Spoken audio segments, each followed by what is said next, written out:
আ আজকে যে আলিয়া মাদ্রাসায় ভিডিও করতে আসার সময় এই যে আমার সঙ্গে রাব্বি আসছে। আমরা ২ জন আজকে পুরো মাদ্রাসা ঘুরে দেখাবো আপনাদের। চলেন দেখি। চুয়াডাঙ্গা জেলায় আলমডাঙ্গা থানায় অন্তর্ভুক্ত আমিন আলিয়া মাদ্রাসা।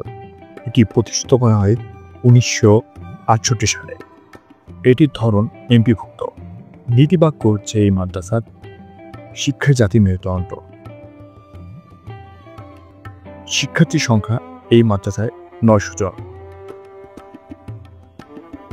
মাদ্রাসাটি আলমডাঙ্গা উপজেলা শহরের ১৫ বিঘা জমির উপর অবস্থিত।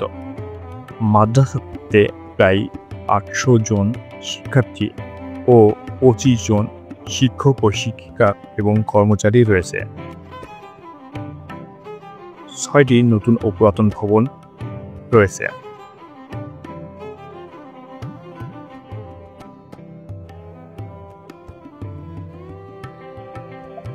এই মাদ্রাসায় আপনার প্রথম শ্রেণী থেকে অষ্টম শ্রেণী পর্যন্ত ক্লাস হয়।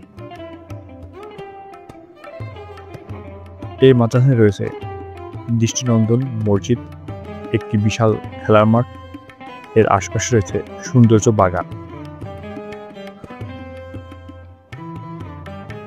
খেলাধুলার জন্য ক্রিকেট, ফুটবল, তর্ক বিতর্ক, সাংস্কৃতিক অনুষ্ঠান ও শিক্ষা সফর ইত্যাদি। আসসালামু আলাইকুম। এই মুহূর্তে আছি আলমডাঙ্গা সিদ্দিকিয়া আলিয়া মাদ্রাসা। পুরো বিল্ডিংটা দেখেন। এখানে আমরা ছোটোবেলায় আসতাম, তখন পেছনের দিকে দেখাই। এই বিল্ডিংটা তখন হয়েছিল না, তখন এখানে একটা টিন শেড ছিল। এখনও পুরাতন কিছু নিদর্শন পাওয়া যাবে। আপনার এই সাইডে কিছু টিন শেড আছে। আর আগের বিল্ডিংগুলোর মধ্যে আপনার এই সাইডে দেখেন একটু, এই সাইডের বিল্ডিংগুলো দেখতেছেন, এই বিল্ডিংগুলো এখন বর্তমান অবস্থান।